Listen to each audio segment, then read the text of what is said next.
Buenas tardes, nos encontramos hoy con el poeta, narrador, músico, artista Omar Aramayo, nacido en Puno y bueno, con una larga residencia en Lima, y conocemos mucho acerca de su trabajo, la cantidad de libros que ha publicado y la difusión cultural que hace desde las diversas instituciones por donde ha trabajado.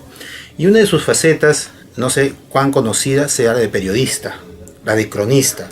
Omar Aramayo ha trabajado en algunos medios a lo largo de su vida, medios periodísticos, y quizá el resultado de todo ello, o uno de los resultados de todo ello, sea la publicación de este bello libro, Humareda. Es un trabajo arduo, extenso, de cerca de 400 páginas, con una versión personal, con una suerte de crónica abundante sobre el trabajo, no solamente pictórico, sino también sobre la imagen, sobre la figura humana de Víctor Humareda, el pintor también puneño, nacido en Lampa. Omar, cuéntanos un poco. Bueno, vamos a conversar largo sobre este libro, pero a mí me ha causado curiosidad revisando no solamente el contenido, sino también el índice, y reflexionando un poco acerca del trabajo que has hecho en este libro. Que está lleno de fuentes, de testimonios, de relecturas, del trabajo que seguramente tú has tenido que indagar, viajar, me imagino también para conseguir material sobre la vida de Víctor Humareda. ¿Qué fue lo más difícil de toda esta labor? ¿Hubo algo que te pareció que decías tú, quizás ahora ya tiro la toalla y ya no continúo, porque es un trabajo bien extenso? Cuéntame un poco de ello. Encantado de conversar contigo, Ricardo, y de estar en este hermoso lugar donde el libro es el protagonista. En el libro Humareda no creo que haya tenido mayor dificultad. Todo me salió con mucha facilidad.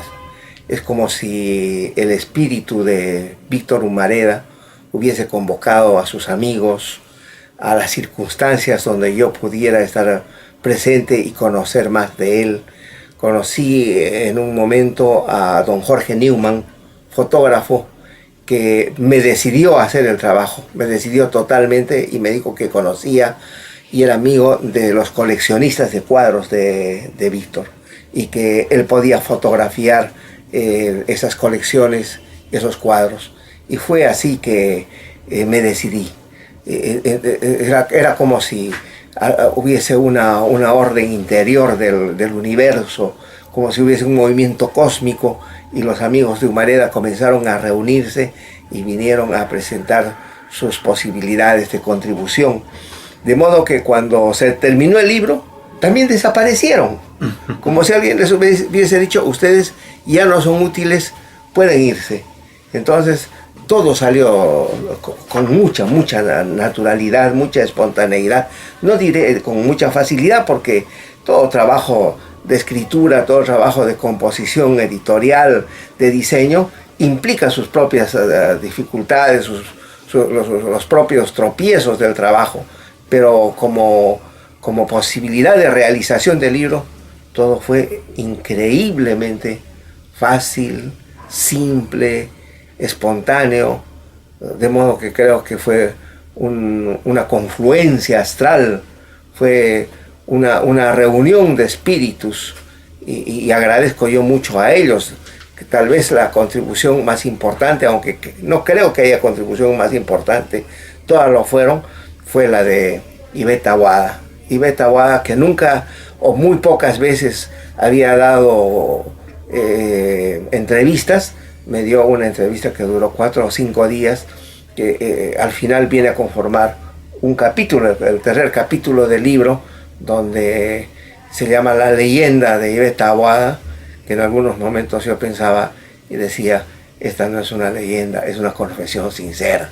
Porque claro, hablar de una amistad de la discípula y del maestro, que entraña varias facetas, el afecto ilimitado, este vaciamiento de vida del maestro, esta entrega de vida para la discípula, este trajinar, este andar, estas confesiones que Humareda le decía, esta transferencia de vida, se presta a a imaginar muchas otras cosas que lindan en el afecto, ¿no es cierto? En el afecto, la admiración. Por eso yo tengo una gratitud increíble a la señora Ivette Taboada de alcalde, que se mostró con toda plenitud, con toda sinceridad.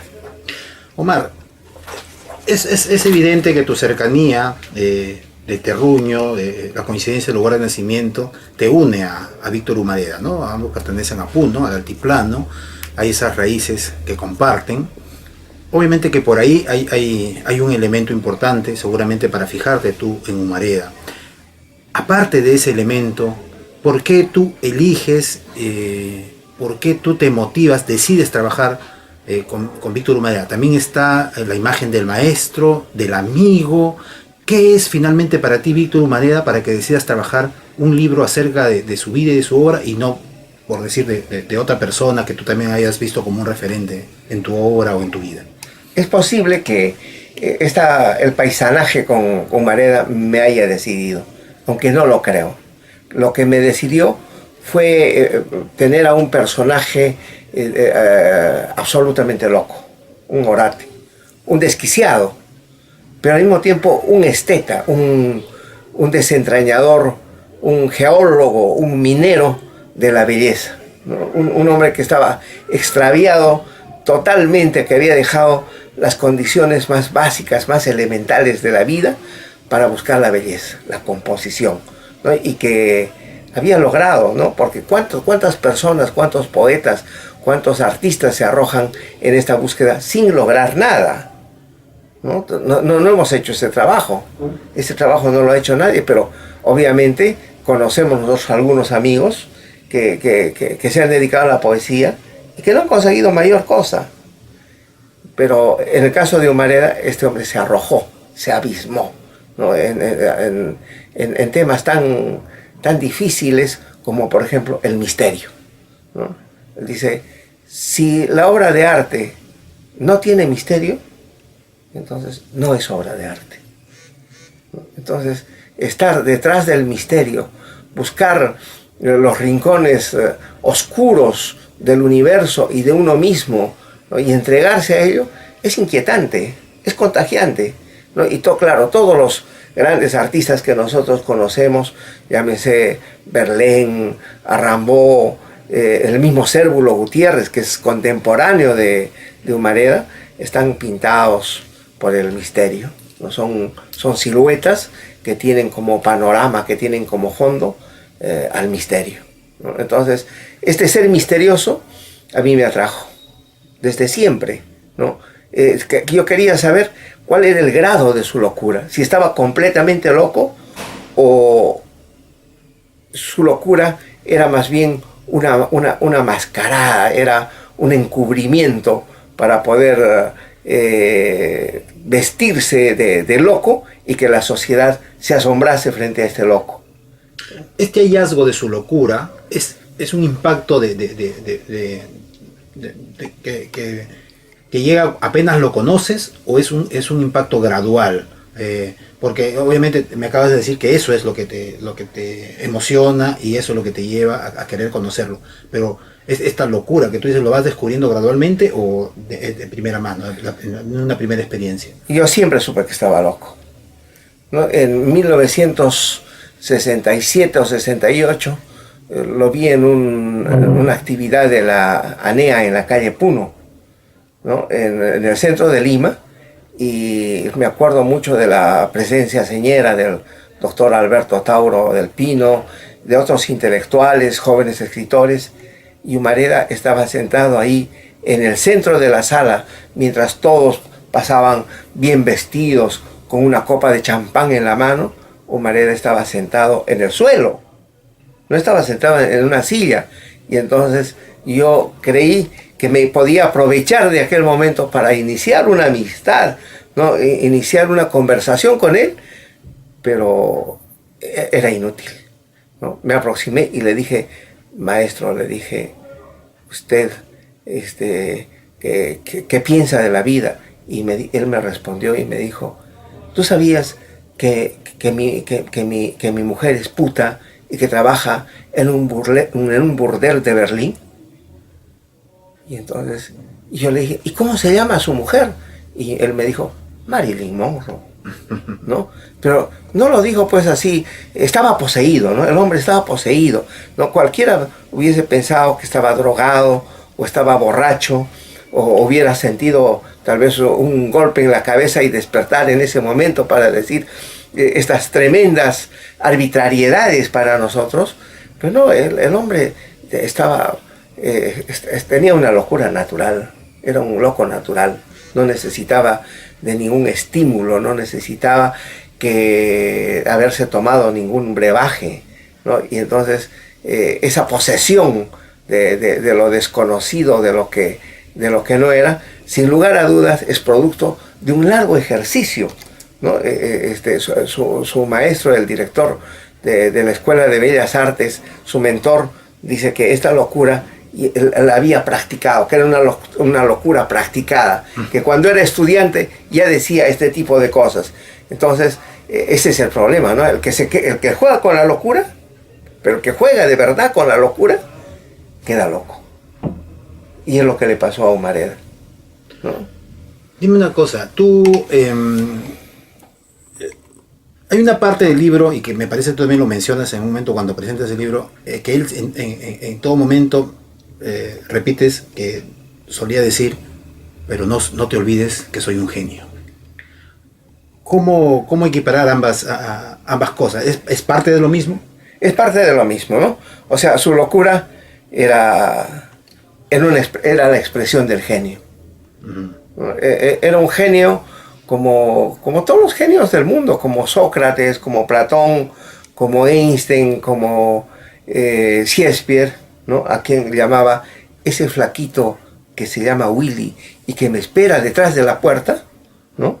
Era su par, ¿no? O Beethoven, ¿no? Beethoven, cuando hablaba de Beethoven y se entusiasmaba, o decía, ¿me vas a invitar a tu casa? Sí. ¿Y tienes música clásica? ¿Tienes a Beethoven? ¿No?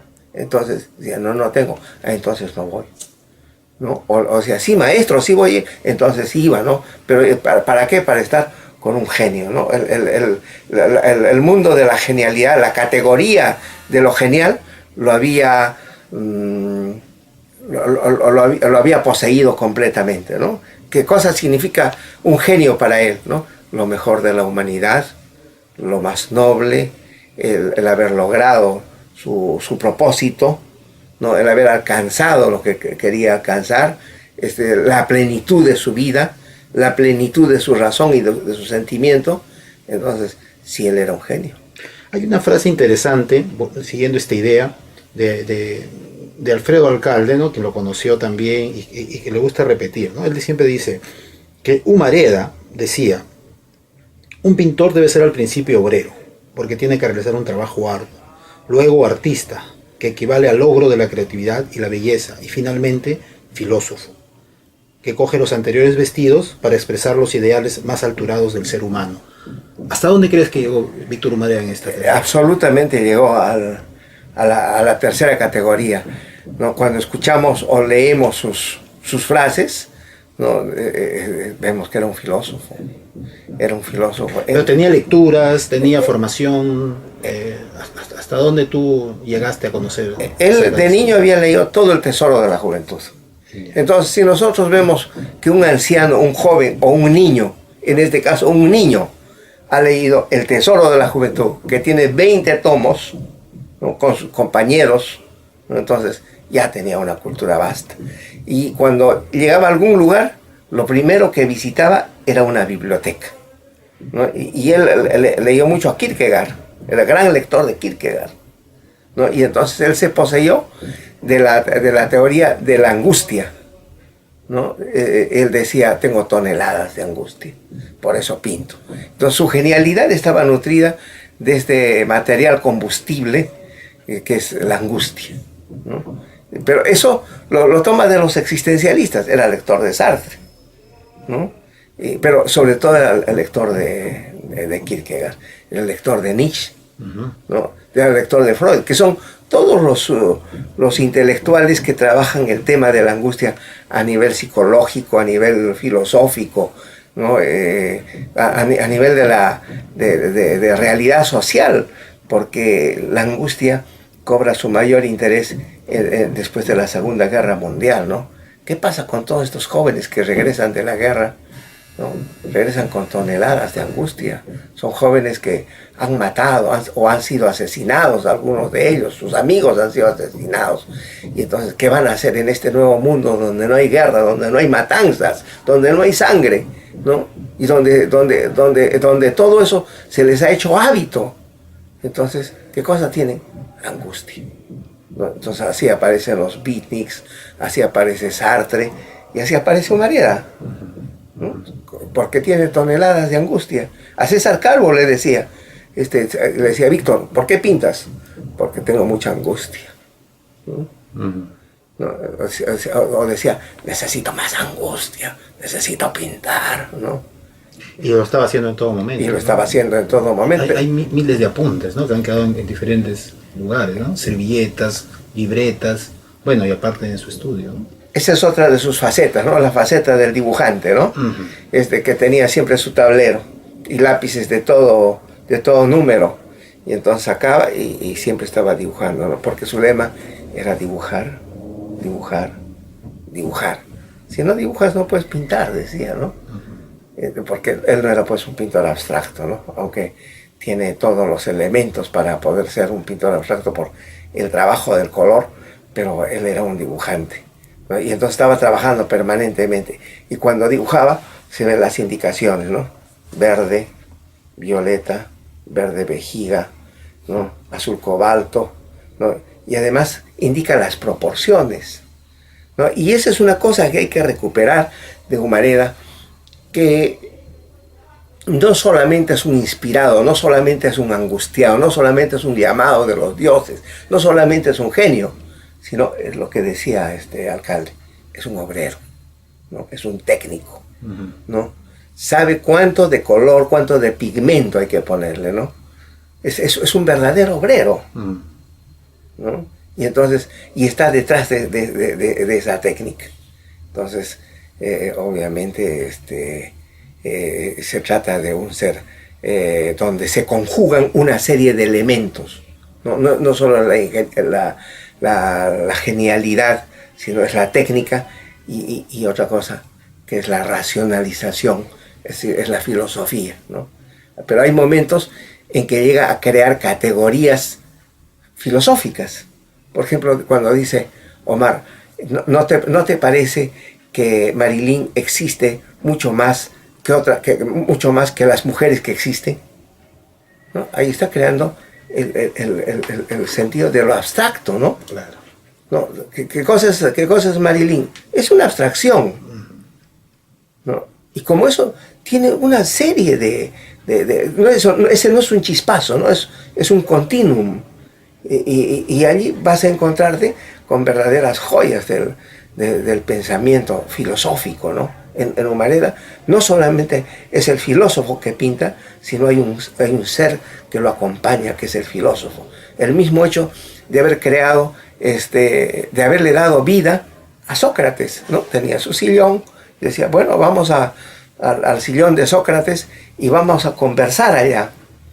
Vamos a conversar con Sócrates y entonces los llevaba a sus discípulos para hablar de un tema político, social, de la actualidad o de un tema personal de ellos, para ver cómo Sócrates o cuál sería el papel de Sócrates frente a la realidad o frente a esa circunstancia. Y para hacer eso había que conocer a Sócrates. Por supuesto. ¿No? Entonces no solamente era el sillón de Sócrates, sino era el pensamiento de Sócrates, ¿no? Esa capacidad de Sócrates para conversar y para poder despejar los problemas de una manera filosófica. Una personalidad como la de Víctor Humareda, definitivamente también, y uno lo descubre quizá también en pasajes del libro, también tiene que estar marcada por la tragedia, ¿no? Y hay momentos trágicos de su vida. Sabemos, nos enteramos a través de tu libro que su niñez fue dura, ¿no? Era golpeado por la madre, por ejemplo, muy castigado, reprimido. Pero hay otros momentos, ¿no? Yo me imagino que también siente el desarraigo aquí en Lima, ¿no? Son realidades tan diferentes, de Lampa a Lima, y en un lugar tan caótico como La Parada, pero de todas maneras se adapta. Está este viaje de impotencia, se podría decir de alguna manera, hecha a París, este viaje a París. Y bueno, y finalmente la última parte de su vida con la enfermedad, ¿no? Padece un cáncer terrible. ¿Cuánto de la tragedia crees tú que formó también esta personalidad? Sufrió mucho. Humareda sufrió mucho. El viaje a París fue un naufragio, ¿no? Se pensaba que en París lo estaban esperando y que lo iban a reconocer. ¡Oh, Víctor Humareda, el genio!, ¿no? En París no lo reconoció nadie, ¿no? Salió huyendo de París. En términos general sufrió mucho. Humareda, la vida de Humareda fue un charco de dolor. Y en todo momento, sí tuvo momentos de mucho placer, satisfacción. Él supo conseguirse momentos de hedonismo total, pero el dolor lo marcó. Y la expresión pictórica de ello son los arlequines, ¿no? Decía, en los arlequines veo toda mi tristeza, decía, ¿no? Cada arlequín que pinto soy yo. Y sí, sufrió mucho. Su madre lo estropeó mucho de pequeñito, lo golpeaba. Y la maestra de escuela dice que la madre, a quien Humareda termina adorando como una santa, como la Virgen de Lourdes o más, ¿no? Lo volvió tonto, ¿no? Lo volvió tontito, dice la maestra, ¿no? Que toda esa facha de loco, de borracho, por la cual no lo dejaban ingresar a los bares, a las cantinas, incluso ni siquiera a los prostíbulos, no tenía que sacar su periódico y decir, este soy yo, Víctor Humareda, ¿no? Ni siquiera lo dejaban ingresar a los salones. Toda esa facha de torpe, de idiota, es producto de los golpes que le dio la madre. Recibió muchos golpes, ¿no? Entonces, tener esa infancia es verdaderamente una huella, una marca psicológica muy, muy grande, ¿no? Y más tarde, cuando llega a Lima,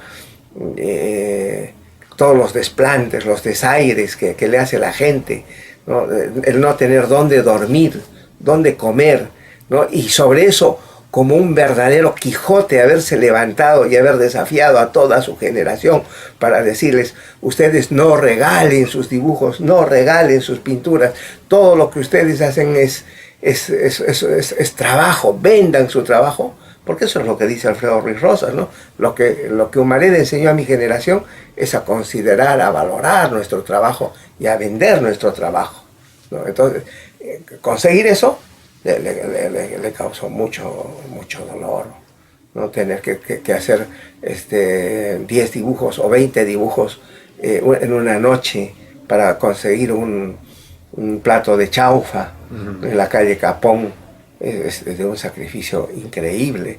El haber sido estafado por diversos personajes, ¿no? Sus cuadros que eran entregados de una manera natural, de una manera espontánea, bondadosa, pensando que le iban a pagar, muchas veces no eran pagados.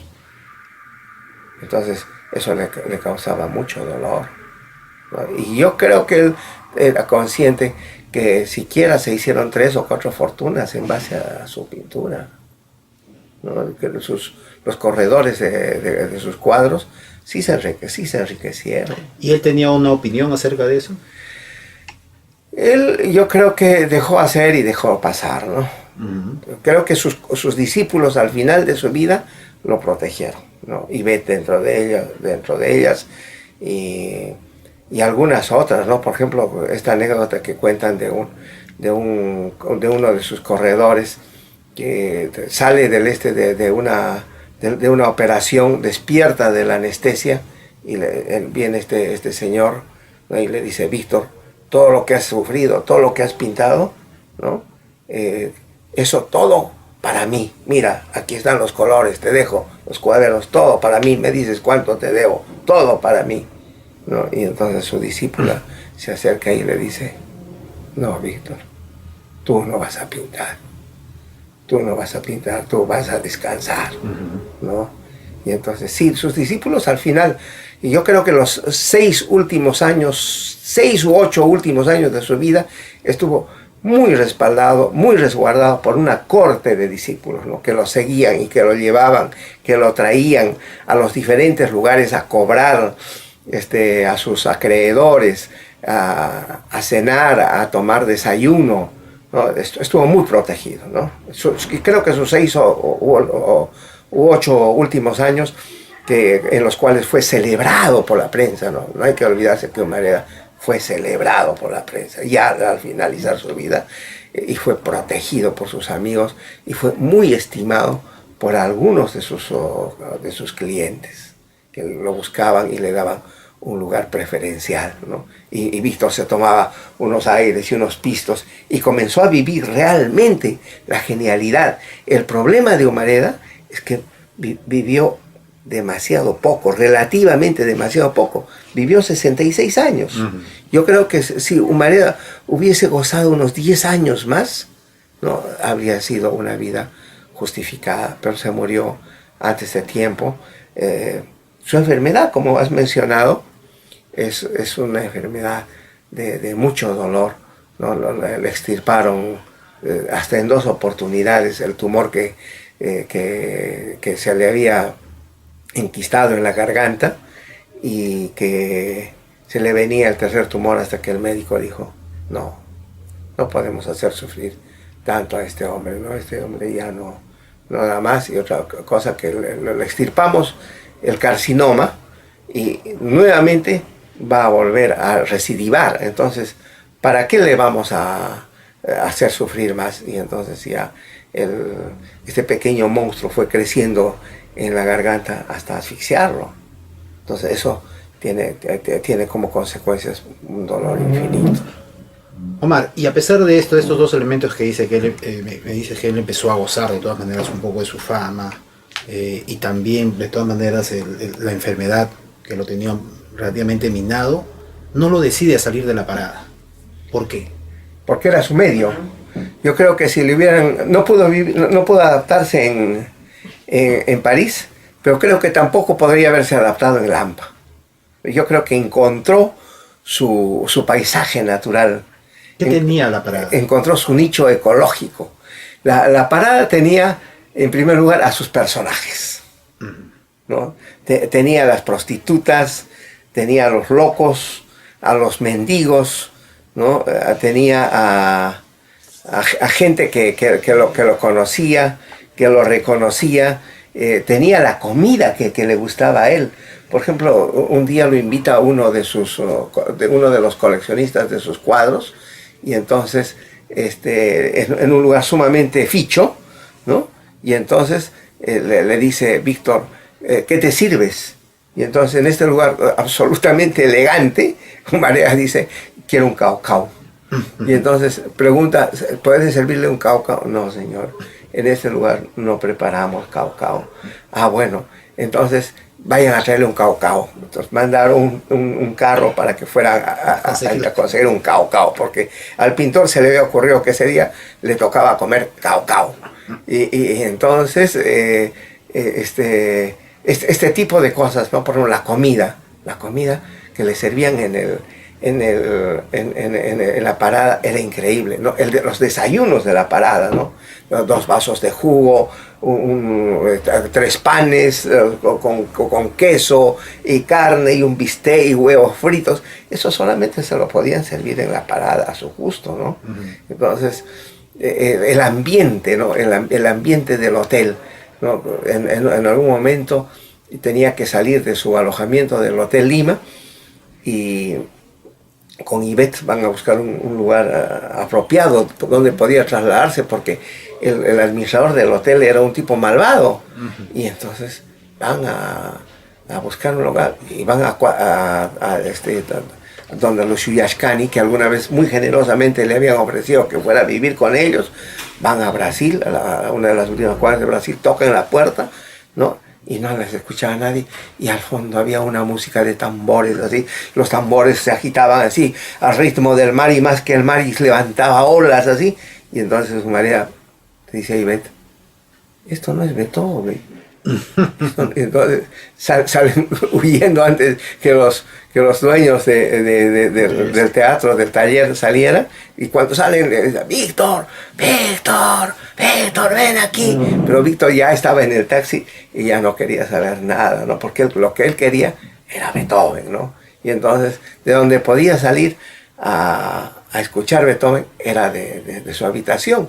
Y Gonzalo Mariátegui dice, para Víctor Humareda, su habitación era su útero. Cuando salía de su útero, estaba preocupado en qué momento debía regresar. Por más que estuviera en un lugar agradable, pero él estaba pensando en su útero, ¿no? De modo que esta habitación donde se envenena por los óxidos, los disolventes, los químicos de la pintura, ¿no? Era un lugar tan entrañable para él, ¿no? O sea, se había consustanciado con esas cuatro paredes. Desgraciadamente tarde se da cuenta que debía tener un ambiente para pintar y otro ambiente para dormir, ¿no? Pero la parada a él le encantaba. Estaban los colores al menos. Estaban los colores, ¿no? Hay una señora que pasa con una chompa verde rara y entonces le dice, señora, véndame su chompa. La señora se asusta, ¿no? Y le dice, señora, por favor, su chompa. ¿No? Y, señora, le doy 100 soles. La mujer se asusta mucho más. Señora, le doy 200. Entonces la señora se asusta muchísimo porque dice, este es un loco. Señora, quiero pagarle 300 soles por la chompa. Entonces la señora sale huyendo, ¿no? O sea, no podía entender que a Humareda no le importaba la chompa, nada. Lo que le importaba eran los colores raídos, sucios, desgastados, enriquecidos por el tiempo, ¿no? Eso es lo que le interesaba, el verde, ¿no? Que seguramente que vio eso y vio un cuadro, o vio dos cuadros, o una secuencia, ¿no? ¿Cómo podía explotar esos verdes? Pero claro, eso solamente lo podía ver en la parada y en ningún otro lugar. Claro. Ya para terminar, Omar, hay otros tratados, otros trabajos de Víctor Humareda, ¿no? Se han hecho otros libros anteriores al tuyo. De todas maneras, de repente voy a ser un poco audaz en la pregunta. ¿Qué tiene tu libro que no tienen los otros libros? Sobre Víctor Humareda se han escrito 10 libros. 10 libros. No creo que ningún pintor, pero bueno, y eso lo decía al comienzo, haya merecido 10 libros. Y eso es extraordinario, ¿no? Ni Cislo, ni Cérvulo, ni Vinatea Reynoso, ninguno, Vinatea Reynoso, ¿no? O Sabogal, estamos hablando de pintores mayores, no tienen 10 libros.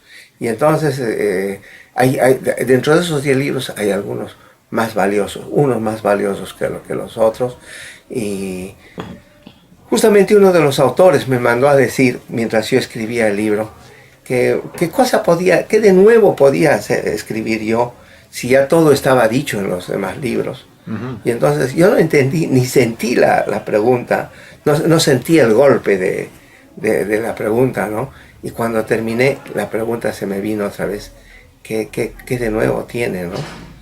Yo creo que en los demás libros, y lo digo sin soberbia, sin orgullo, sin nada, yo diría que los demás libros no tienen nada de lo que está aquí. Este libro es completamente nuevo, y si tiene algo, ha sido completamente repensado, reelaborado, recuestionado, ¿no? Creo que es un libro completamente original. Posiblemente, aparte de ellos, y lo que se haya tomado de ellos, está citado aquí, incorpora lo que dicen esos libros, ¿no? Pero es un libro totalmente distinto, ¿no? Incluso en las ilustraciones, es decir, en los cuadros de Víctor, hay cuadros que nunca se han visto, ¿no? Las fotografías de Domínguez nunca se han visto así en colección. Hay inéditas, ¿no? Casi todas son inéditas. Las de Fox, las fotos de Fox nunca se han visto, ¿no? Hay retratos, ¿no? Hay secuencias de retratos que nunca se han visto, ¿no? O sea, es un libro nuevo. Es un libro completamente nuevo. Los cuadernitos de Humareda nunca se consideraron. Las frases filosóficas de Humareda nunca fueron consideradas. Nunca se le vio a Humareda como un pensador, porque Humareda sí es un pensador, ¿no? Con el Chema Salcedo hablábamos el otro día y decía qué hombre tan culto, qué hombre tan erudito, ¿no? Sí, sí, porque Sí, ahí saltan es un a la vista erudito, las ¿no? frases. Es un erudito. Entonces, eso jamás fue tocado por nada. Era un pintor de la parada, un loco de gran dibujante, ¿no? Hay un libro de dibujos muy lindo hecho por Reinaldo Naranjo, ¿no? Un libro muy bonito. Después, hay otro libro de dibujos también, no recuerdo el autor, pero está en la bibliografía, que recolecta muchos dibujos de Humareda, pero de una manera muy desordenada, ¿no? Muy desordenada. Creo que este libro tiene orden, tiene un gran sentido y no está hecho por una persona que soy yo, está hecho por muchas personas, ¿no? Que son los amigos de Humareda, que me colaboraron, ¿no? Y que me trajeron los recortes, ¿no? Por eso hay el segundo capítulo que se llama Las Voces, ¿no? En las voces hay pues 40, 50 personas, ¿no? O sea, no soy yo, no soy yo, ¿no? Yo soy el que le ha dado la forma, el que ha hecho la arquitectura, pero es mucha gente la que ha trabajado en este libro, aparte del diseño que es de Alberto Escalante, que es un diseño muy bonito, ¿no? Que los otros libros no tienen, ¿no? Los otros libros no tienen el diseño, no tienen diseño. Es un libro de diseño, ¿no? Es un libro muy elegante, ¿no? Es muy bonito. Y aparte del cuidado de edición, Jaime Chihuán, que es el impresor, se dio el trabajo de hacer prueba de color en cada página, ¿no? Y eso también le da una calidad superior al libro. Estoy muy contento con este libro. Estoy muy contento porque les ha gustado mucho a mis amigos, a los amigos de Víctor, a los periodistas, pero yo personalmente estoy contento y estoy satisfecho porque sí es cierto que tiene limitaciones y defectos, como todos los libros.